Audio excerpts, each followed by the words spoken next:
봉독했던 빌립보서 1장 9절에서 11절의 말씀을 가지고 9절에 나옵니다. 내가 기도하노라.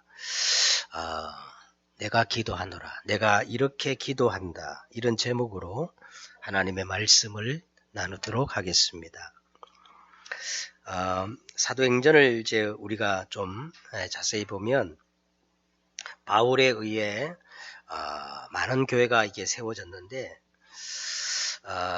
그 교회들 중에서 정확히 성령이 이르시되 성령의 보내심을 받아 성령이 충만하여 성령의 말하게 하심을 따라 정확히 성령의 완벽한 인도를 받아 세워진 교회는 저 개인적으로 볼 때 두 개라고 생각해요. 빌립보 교회와 에베소 교회입니다. 이 두 교회는 처음부터 끝까지 바울과 동역하면서 지난주에 말씀 나왔습니다. 복음을 위한 일, 지난주에 나왔죠. 이 복음을 위한 일에 적극적으로 동참했던 교회였습니다. 특히 이 빌립보 교회는 유대인의 해당이나 서원 같은 것이 없었던 지역으로 루디아에서 온 한 그 여자 중심으로 강가에 모여서 몇몇이 여자들이 기도하고 있었는데 이 연약한 여자들 중심으로 시작된 교회가 바로 빌립보 교회입니다. 그래서 이 빌립보 교회는 거의 유대인이 없었고 이방인 중심으로 구성된 교회였지만 바울로부터 복음을 들은 첫날부터 이 바울이 로마의 감옥에 갇힌 이후까지도 이 복음을 위한 일에 한결같이 적극적으로 동참한 교회가 빌립보 교회였습니다. 그래서 바울이 이제 앞절 그 7절에 보면 너희를 생각할 때마다 나의 하나님께 감사하며 간구할 때마다 너희 무리를 위하여 기쁨으로 간구하는 것이 마땅하다는 거예요. 바울이 왜 마땅하냐? 너희가 내 마음에 있으며 그랬어요. 나의 매임과 복음을 변명함과 확정함에 너희가 다 나와 함께 은혜에 참여한 자가 됨이라. 내가 예수 그리스도의 심장으로 너희 무리를 얼마나 사모하고 사랑하는지 하나님이 내 증인이 되신다.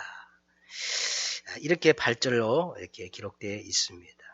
이 빌립보 교회가 어느 정도로 바울과 이렇게 소통하고 바울의 일에 동참했는가 하면 나의 매임과 그랬어요. 나의 매임과. 이 말은 복음을 위해서 바울이 로마 감옥에 갇힌 것을 말합니다. 감옥에 갇힌데도 불구하고 그리고 왜 예수만 그리스도이시며 유일한 구원의 길이 되는지 그 복음을 변명하는 일에도 이 빌립보 교회가 동참했고 그리고 이 복음 아니면 안 되는 복음의 당류성을 확정함에 너희가 다 나와 함께 은혜에 참여한 자가 됨이라. 여러분 한번 상상해 보세요. 이 관계가 얼마나 귀하고 아름답습니까? 시편 133편 1절에 보니까 보라 형제가 연합하여 동거함이 어찌 그리 선하고 아름다운고. 하나님 그렇게 말씀하셨어요. 바로 교회는 정말 이렇게 돼야 됩니다. 이게 참 교회의 모습이에요. 성도와 목회자는 이런 관계 속에 있어야 합니다. 이것이 모든 것들을 회복하고 모든 것을 살리는 길이에요. 왜 그래야만 되느냐? 이때 비로소 신령과 진정으로 드려지는 참 예배가 이 교회를 통해서 회복되기 때문에 그렇습니다. 히브리서 11장에 보니까 믿음은 허상이 아니고 바라는 것들의 실상이요 보지 못하는 것들의 증거니 우리들의 선진들이 이로써 증거를 얻었느니라 하였어요. 계속 말씀하기를 믿음이 없이는 하나님을 기쁘시게 하지 못하나니 하나님께 예배하는 자는 반드시 그가 계신 것과 또한 그가 자기를 찾는 자들에게 상 주시는 자이심을 믿어야 할지니라. 아버지께서는 자기에게 이렇게 예배하는 자를 찾으시느니라. 이게 무슨 말입니까? 참 믿음이 곧 예배요. 예배가 곧 믿음이란 겁니다. 참 믿음은 예배를 통해서 하나님을 찾아가는 것이고, 또 하나님은 이렇게 예배를 통해서 믿는 자를 찾으신다는 거예요. 그래서 저는요, 우리 주위에 보면은 하나님을 잘 믿는다는 사람들이 예배의 중요성을 몰라요. 그래서 저는 제 생각은 도저히 이게 이해가 안 되는 거예요. 아니, 저분들은 도대체 무엇을 믿는다는 것인가? 하나님을 예배하지 않으면서 어떻게 하나님을 믿을 수 있단 말인가? 여러분, 참 믿음이 곧 뭐라고요? 예배고, 예배가 곧 참 믿음입니다. 자, 그러면 이 예배를 통해서 어떤 일이 일어날까요? 우리가 정말 참된 예배를 해보고 하면 어떤 일이 일어날까요? 여러분이 믿든 안 믿든 성경은 분명히 예배 시간에 일어나는 일들을 시편 103편 19절부터 22절에 아주 정확하게 기록되어 있어요. 안 믿어도 분명히 일어나는데 안 믿으면 어떻게 되느냐? 이 축복을 놓치는 겁니다. 예배 시간에 어떤 일이 벌어지느냐 하면 시편 103편 19절에 여호와께서 그의 보좌를 하늘에 세우시고 그의 왕권으로 만유를 다스리도다. 보좌란 말이 나오지요. 예배 시간에 보좌의 축복이 시작된다는 거예요. 뭐를 통해서? 예배를 통해서 이 보좌의 축복이 시작된다는 겁니다. 그러면서 계속해서 20절에 능력이 있어 여호와의 말씀을 행하며 그의 말씀의 소리를 듣는 여호와의 천사들이여 여호와를 송축하라. 여호와를 송축하라는 말은 예배한다는 말이거든요.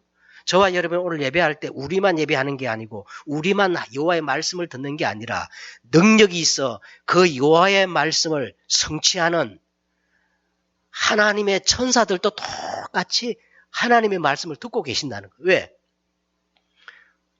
성도가 그 말씀을 언약으로 붙잡을 때 그 말씀을 성취하시려고.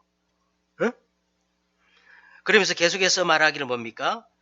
그에게 수종들며 그의 뜻을 행하는 모든 천군이여. 천군이란 말은 이건 뭡니까?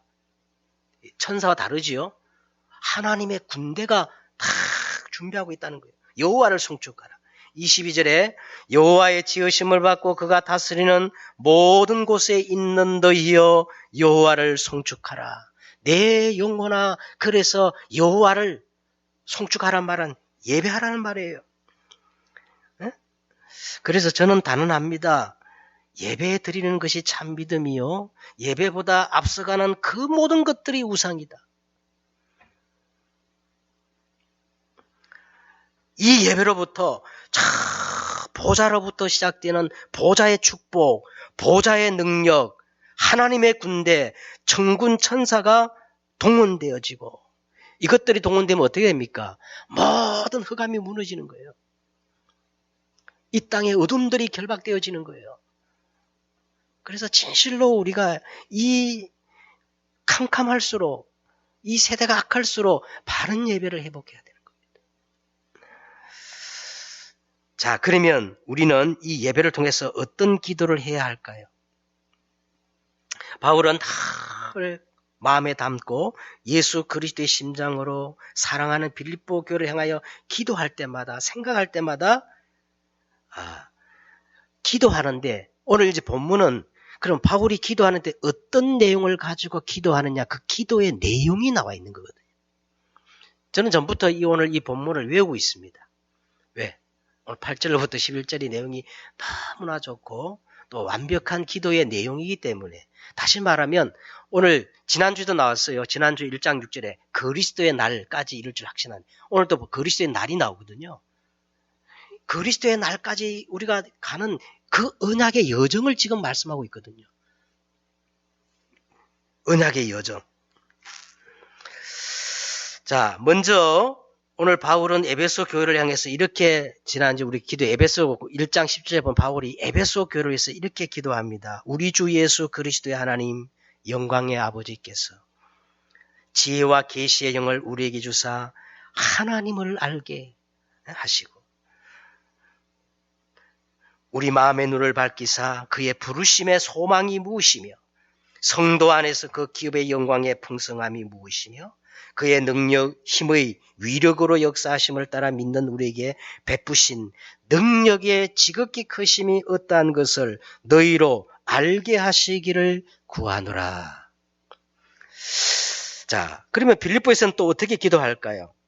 우리가 어떻게 어떤 기도의 내용을 가지고 기도하면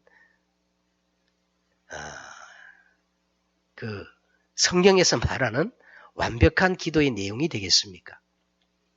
그래서 이 똑같은 의문을 가지고 예수님의 제자들이 예수님께 질문했어요.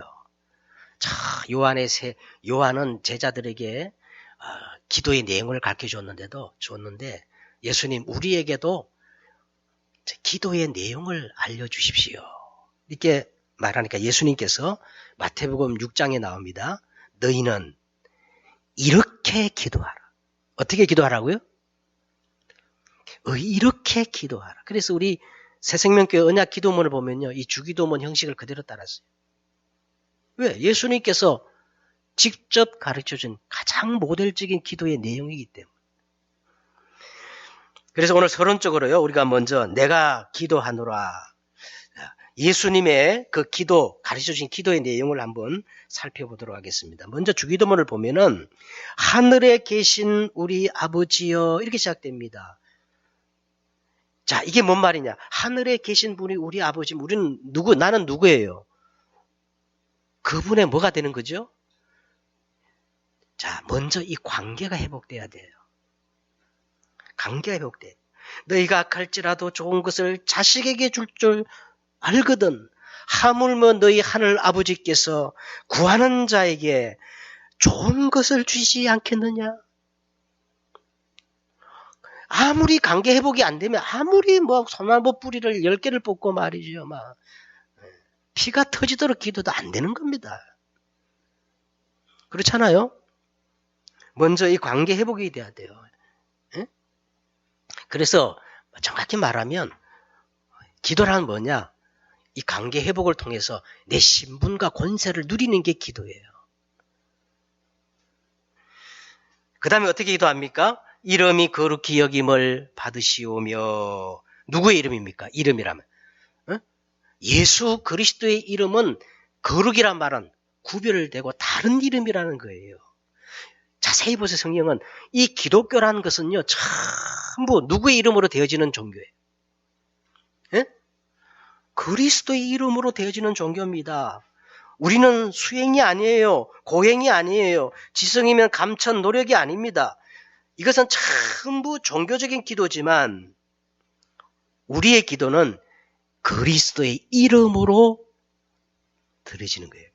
그래서 너희가 내 이름으로 무엇을 구하든지 내가 행하리니 이는 아버지로 하여금 아들로 말미암아 영광을 받으시게 하려 함이라. 내 이름으로 무엇인지 구하면 내가 행하리라. 그래서 우리가 기도의 마지막 뭐라고 기도합니까? 주 예수 그리스도의 이름으로 기도드립니다. 그 다음에 뭡니까? 나라가 임합시오며 이게 나옵니다. 나라가 임합. 이 나라는 이 유대인들은 잘 못 알아가지고 나라가 나라를 회복하시면 이때니까 물었잖아요. 이 세상 나라가 아니에요. 그럼 무슨 나라예요? 하나님의 나라가 이 땅에 실현되기 위해서 기도하라는 거예요. 자, 우리가 예수님이 그리스도이심을 믿고 예수가 그리스도이심을 믿고 영접할 때 예수님이 우리 안에 생명으로 들어오십니다. 그죠? 자, 우리가 이제 예배를 통하여 말씀을 회복할 때에 예수님은 내 인생의 주인이 되시는 거예요. 여기서 머무르는 게 아니라 더 나가서 예수 그리스도가 절대 주권의 왕님인 것을 우리가 인정하고 그분을 영접할 때 비로소 뭐가 임하는 거예요? 하나님의 나라가 시작되는 겁니다. 이 나라를 위해서 구하라는 거예요. 에? 단순한 말씀이 아니고 믿음이 아니고 말씀으로 역사하시는 그리스도, 절대 주권의 왕으로 역사하시는 그리스도, 이 나라를 놓고 기도하라는 겁니다. 그 다음에 뭐라고 했어요? 뜻이 하늘에서 이룬 것 같이 땅에서도 이루어지이다. 하나님의 뜻은 이미 정해져 있어요. 하나님이 정해진 뜻을 막 바꿔가지고 내 뜻대로 하여 주시오. 그거 기도 아닙니다. 이미 정해진 하나님의 그 뜻과 계획 속에 내가 들어가는 그것을 구하라는 거예요. 그 하나님의 뜻이 뭡니까? 하나님은 모든 사람이 구원을 받으며 진리에 이르시기를 어떻게 해요? 원하시는 거예요. 세계 복음화 237이 하나님의 뜻입니다. 우리는 되든 안 되든 모든 기도의 방향을 어디다 맞춰야 돼요? 237 세계 복음에다 맞추는 거예요. 그 다음에 어떤 기도 나옵니까? 오늘 우리에게 일용할 양식을 주옵시고. 여러분, 먹는 육식의 양식을 구하라는 얘기입니까? 예수님께서 그랬어요. 6장에 보니까 이거는 다 누가 구하는 그리스도다. 이방인이 구하는 기도야. 그럼 일용할 양식이라는 게 도대체 뭐예요? 사람이 떡으로만 살 것이 아니라 하나님의 입에서부터 나오는 모든 말씀으로 살 것이니라. 그러면 오늘의 양식이란 말은 뭐예요? 오늘의 말씀을 구하라는 거예요. 오늘의 말씀을 찾으라는 겁니다. 우리가 편집이란 말씀으로 편집해야 된다. 이제 결론적으로 제가 말씀드리지만 여러분 오늘의 말씀이란 말은 오늘 저 말씀을 듣잖아요. 그걸 매일같이 오늘의 말씀을 편집시켜야 돼요.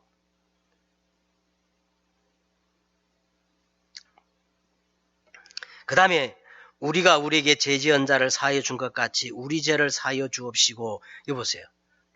전부 우리란 말이에요. 우리가 우리에게 죄 지은 자를 사하여 우리 죄를. 자, 이게 뭡니까?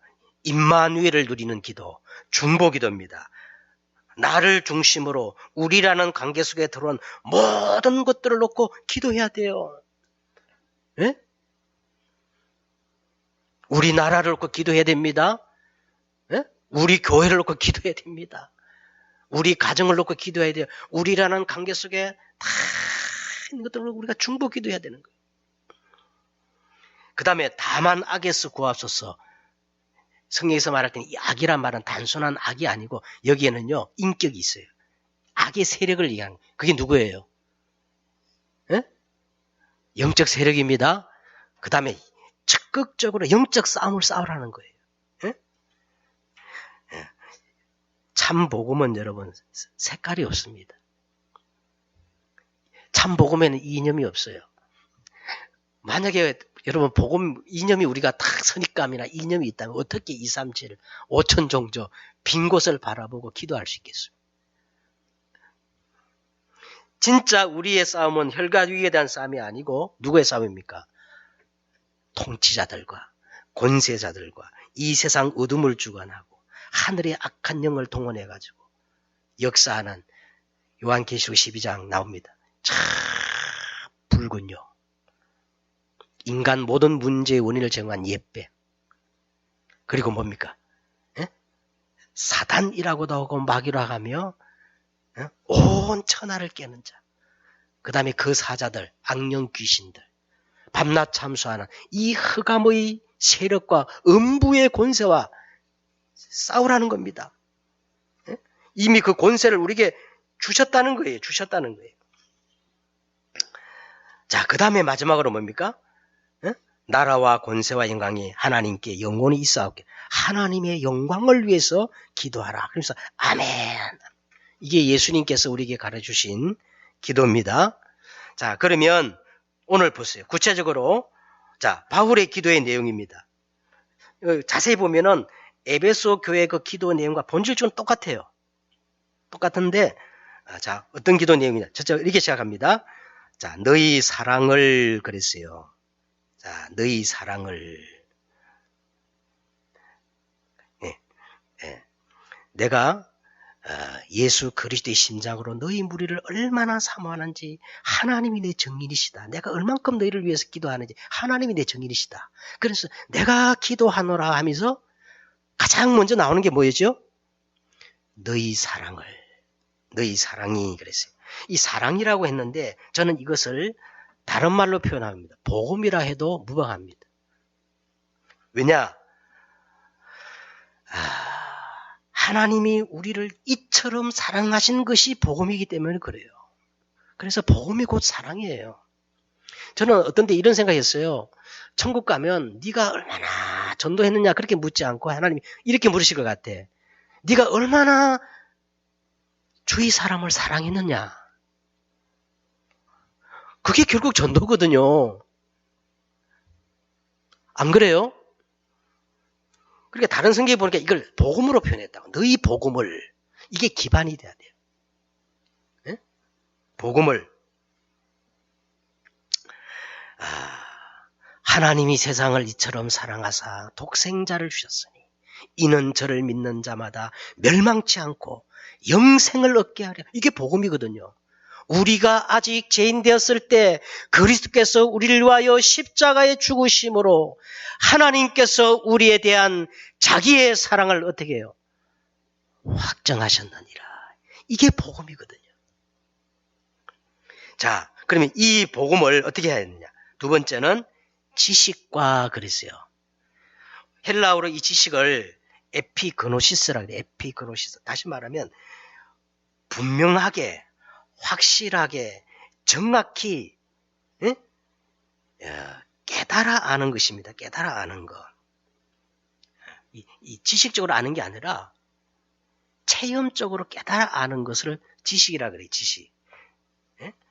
하나님의 성삼위 하나님에 대해서, 예수 그리스도에 대해서, 복음이 뭔가, 구원이 뭔가 정확한 이해와 깨달음을 의미하는 거예요. 이게 이 에피그노시스란 말은요. 내가 저 문재인 대통령을 안다. 그건 아는 게 아니에요.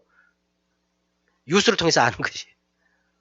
문재인 대통령이 내게 탁 전화를 하고 내가 문재인 대통령 일주일 전화하고 그래서 그걸 야다. 히브리 말로 야다. 안다 그런 거예요. 지식이다. 그게 바로 에피그노시스입니다.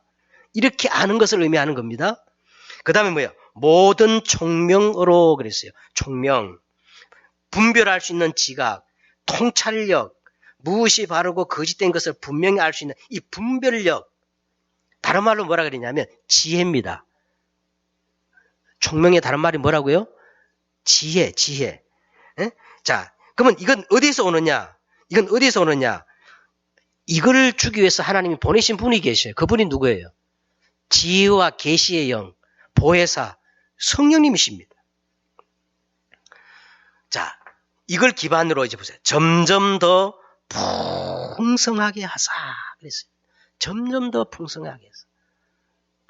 지식과 총명으로 이게 아직 끝났다 다 하는 게 아니라 점점 더 풍성함으로 나가야 된다는 거예요. 베드로가 가장 지구 최초로 그리스도에 대해서 정확한 고백을 했어요. 주는 그리스도시요 살아계신 하나님의 아들이십니다. 예수님이 막 탐복하셨습니다. 봐 요나 시몬아 네가 복이 있다. 그런데 마태복음 16장 이 고백을 들은 예수님이 16장 20절에 보니까 경고하사 아무에게도 내가 그리스도인 것을 말하지 말라. 그냥 말하는 게 아니라 경고를 했단 말이에요. 여러분 우리가 예수는 그리스도 그게 끝난 게 아니에요. 뭐가 남아있느냐. 아직 베드로에게는 변화산이 있어요. 그렇죠? 그 다음 뭐예요? 갈보리산이 아직 남아있어요. 감람산이 아직 남아있어요. 마가다락방이 아직 남아있거든요. 우리가 이 지식과 총명을 가지고 점점 더 풍성함으로 나가야 되는 겁니다. 자, 그 다음에 두 번째, 본문의 두 번째 보니까, 자, 너희 사랑을 점점 풍성하도록. 두 번째는 너희로 지극히 선한 것을 분별하며 그랬어요.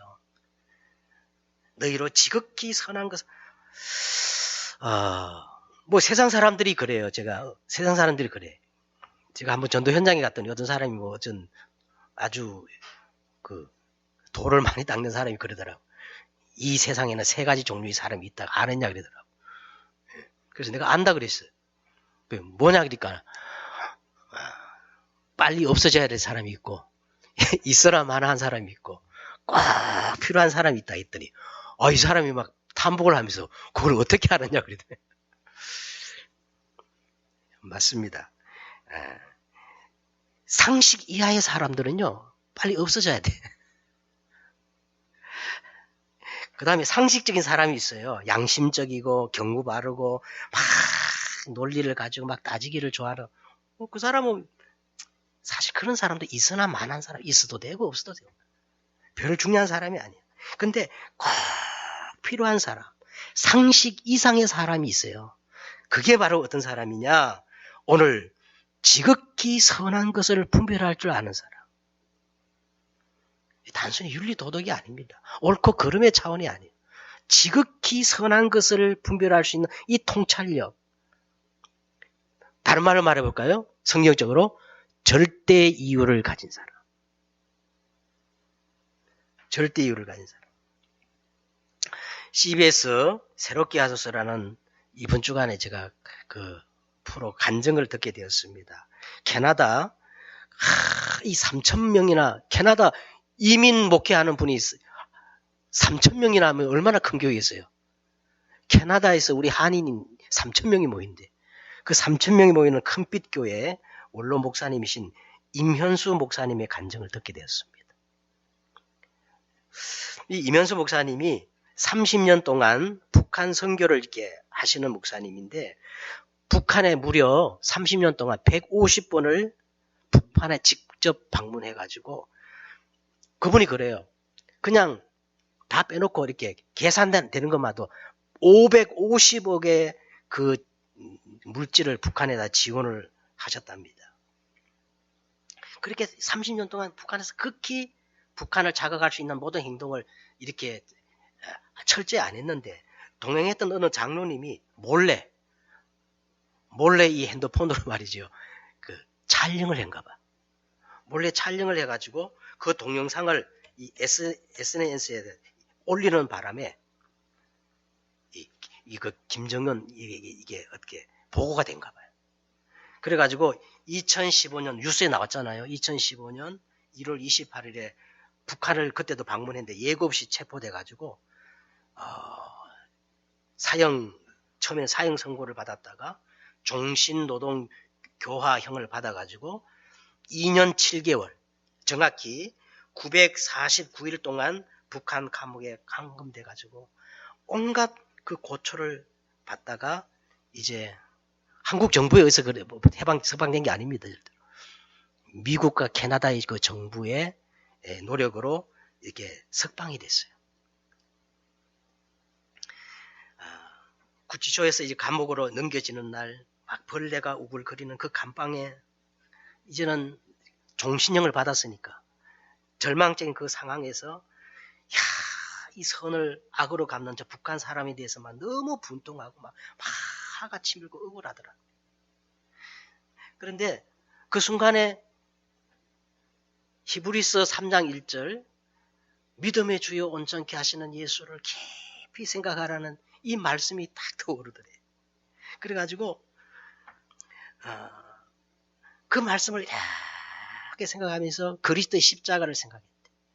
그 십자가를 생각하니까 예수님의 재판처럼 억울하고 모순된 이 재판이 역사상 없었다는 것을 깨닫게 되고 죄 없으시고 하나님이신 그분이 나를 위해서 그 중앙고쳐 십자가를 당하는데 죄 많은 나 같은 인생이 이 고난 당하는 것이 뭐 당연한 게 아닌가 이 정도로 생각이 들면서 예수님의 십자가를 계속 묵상하는데 그 십자가에서 모든 답이 다 나오더라는 거예요.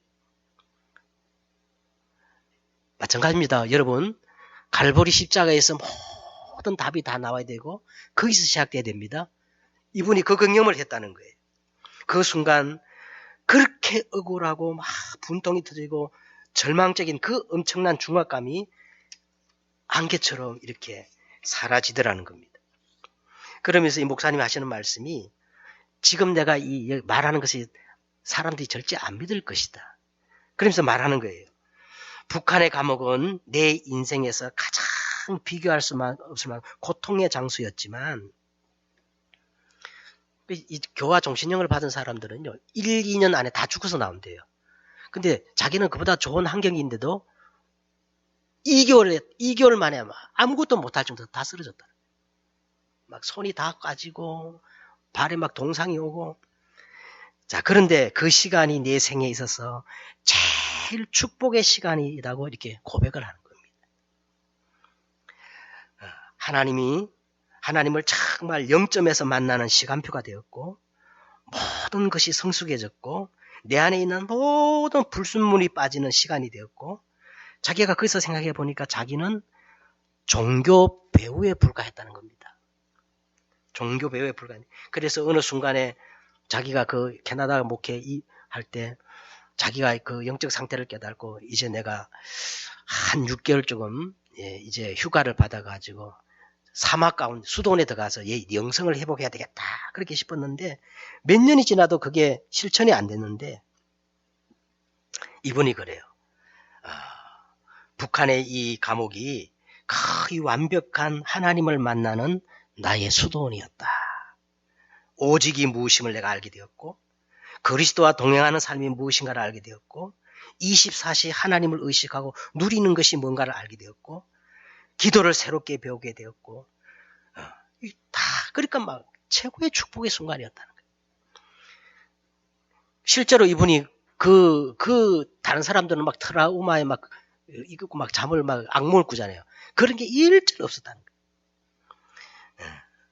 그래서 석방한 뒤에 이제 그 장로님이 찾아왔다는 겁니다. 그 동영상을 올렸던 그 장로님이 찾아와가지고 너무 미안해가지고 눈물을 흘리면서 이렇게 목사님께 이렇게 용서를 구하는데 목사님이 그랬대요. 목사님이 어떤 고백을 했느냐? 우리 잘 아는 창세기 45장 5절 요셉이 형들을 만나서 형들이여 형들이 나를 이곳에 팔았으므로 두려워하지 마소서 근심하지 마소서. 하나님이 지극히 선한 계획을 이루기 위하여 하나님이 이곳에 나를 먼저 보내셔서 하나님이 보내셨다. 이 고백을 그 장로님께 했다는 거예요. 위로를 했다는 거예요. 자, 시간이 좀 갔습니다. 가겠습니다. 하나님의 지극한 이 절대 발견하려면 10가지 비밀이 있습니다. 첫째 여러분, 이 이면수 목사님이 북한 감옥에서 하나님과 다 홀로 섰던 것처럼 이 시간이 있어야 돼요. 독립. 하나님 앞에 정말 설 수 있는 독립. 그 다음에 현실이 아닙니다. 사실이 진실도 아니에요. 영적 사실을 볼 수 있는 영안이 있어야 됩니다. 그리고 이렇게 되어지면 우리의 생각이 역발상이 되어져요. 역발상. 그리고 모든 것을 살리는 이게 최고의 시너지예요. 예? 예. 지금 당장 잘 되는 게 아니에요. 가장 최고의 시너지는요. 생명을 살리는 거예요. 여기에 포인트를 맞추고. 그리고 위기 속으로 들어가세요. 위기는 이 복음 가진 자에게는 새로운 기회입니다. 문제는 해답이에요. 갈등은 갱신의 기회예요. 그리고 경쟁은 하수들이 하는 거예요. 고수는 뭐 하느냐? 무경쟁입니다. 무경쟁이에요. 무경쟁. 그리고 왜 그러냐? 이제 우리는 재창조의 비밀이 있어요. 재창조. 자, 그럼 어떻게 하면 되냐? 영적 서밋의 자리에 서면 됩니다. 그래서 노바디, 아무도 가지 않는 곳. 그 길을 우리가 가야 돼요. 그러면서 항상 질문하세요. 왜? 하나님이 왜? 계속 질문하면 어느 순간에 절대 이유를 가진 자가 되어지는 겁니다. 자, 그러면서 오늘 세 번째 보세요. 세 번째 여정이 뭐냐? 또 진실하여 허물 없이 이제 그리스도의 날까지 이루고 그랬어요. 6절에도 그리스도의 날까지 이루고 이 말이 나오는데 자, 이게 이제 언약의 여정입니다. 그러면 우리가 그리스도의 날까지 이루기 위해서 아주 중요한 세 가지가 있어요. 이거 세 가지를 빠뜨리면 여러분 정말 우리가 온전히 그리스도의 형상, 그리스도의 날까지 이루지 않아요. 맨날 서러운 인생에 불과합니다. 자, 가장 첫 번째가 뭐냐면 오늘 보세요. 진실입니다. 진실. 여러분, 복음은 어떤 사람에게 발견되고 깨달아지느냐? 예수님이 그랬어요. 심령이 가난한 자는 복이 있다. 이 사람에게 천국이 보일 것이다. 그렇죠? 그래서 인간의 실존을 알고 애통하는 사람이 뭐가 있다? 복이 있다. 이 사람에게 답이 보인다는 거예요. 응? 그래서 진실입니다. 진실. 사람들은 거의 다 창세기 6장, 11장, 11장 그것으로 위장하고 포장하고 변장하고 여자들은 화장을 하고 있습니다. 이념으로, 자기 중심으로, 눈에 보이는 것으로 전부 포장하고 있어요. 그 벗어나야 됩니다. 첫째, 진실입니다. 그 다음 뭐라 그랬어요? 허물 없이. 다른 말로 말하면요. 정직입니다. 정직. 정직해야 돼요. 그 다음에 한 가지 더 말한다면 십자가입니다. 아무든지 나를 따라오려는 자기를 부인하고 자기 십자가를 날마다 져야 할 것이다. 내가 그리스도와 함께 십자가에 못 박혔나니 그런즉 이제는 내가 산 것 아니요 오직 내 안에 그리스도께서 사시는 것이라. 이제 내가 육체 가운데 사는 것은 나를 사랑하사 나를 위하여 자기 자신을 버리신 하나님의 아들을 믿는 믿음 안에서 사는 것이라. 자, 결론입니다. 하나님이 나를 택하시고 부르신 목적입니다. 11절이에요. 11절. 11절 어떻게 돼 있어요? 예수 그리스도로 말미암아 의의 열매가 가득하여 하나님의 영광과 찬송이 되기를 원하노라. 자, 보세요. 누구로 말미암아? 오직 예수 그리스도로 말미암아. 다른 것들은 다 거짓말이에요. 길이요, 진리요, 참 생명 되신 분은 예수 그리스도밖에 없어요. 다른 이로서는 구원을 얻을 수 없나니 천하 인간에게 구원 얻을 만한 다른 이름을 주신 적이 없어요.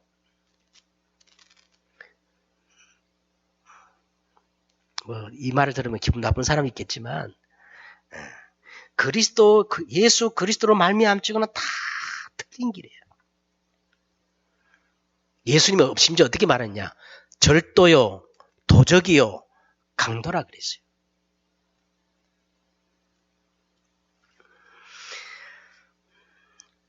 그 다음에 뭡니까? 의의 열매가 가득하여.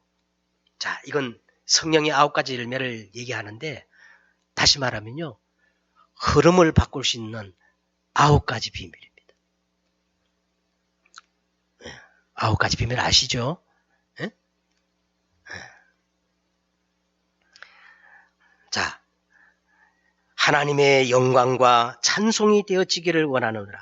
이것이 바로 237이요. 세계복음화예요. 저는 오늘 이걸 보면서 2가지 결론을 내렸어요. 자, 첫째 어떤 결론이냐면 여러분 말씀을 붙잡고 깊이 생각하지 말고 깊이 기도하세요. 말씀을 붙잡고. 왜냐? 너무 깊이 기도하면요. 어느 순간에 전부 자기 중심적으로 갈 수밖에 없어요. 너무 깊이 생각. 그 말씀 붙잡고 깊이 기도하는 것을 뭐라 그래요? 묵상이라 그럽니다. 어? 말씀을 붙잡고 깊이 너무 생각하면 그 명상이지만 말씀을 붙잡고 깊이 기도하는 걸 묵상이라 그래요. 그러면 깊이 기도하면 말씀으로 깊이 기도하면 어떤 일이 벌어지냐? 이 말씀이 내게 각인되어지고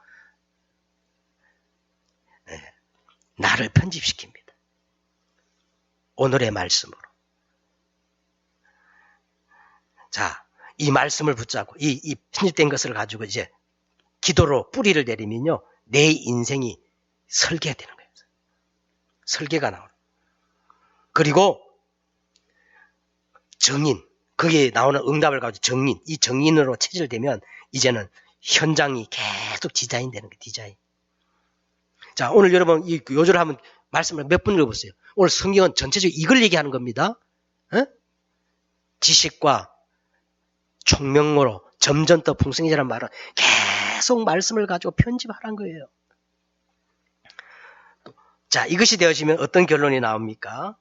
자, 저는 세 가지 결론을 얘기했습니다. 첫째는 참 응답은 말씀으로 오는 것이다. 우리는 응답, 눈에 보이는 응답을 구하지. 근데 참 응답은 말씀으로 오는 거예요. 그리고 바른 치유는 기도 회복입니다. 바른 치유는 기도 회복이에요. 기도.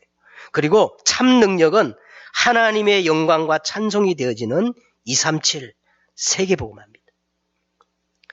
우리 모두가 예수 그리스도로 말미암아 의의 열매가 가득하여 마침내 하나님의 영광과 찬송이 되어지기를 주 예수 그리스도 이름으로 축원드립니다. 기도하겠습니다. 하나님, 오늘 우리가 예수 그리스도의 심장을 가지고 오늘 바울처럼 정말 바른 기도 회복하게 하옵소서. 주 예수 그리스도 이름으로 기도드려 싸움나이다. 아멘.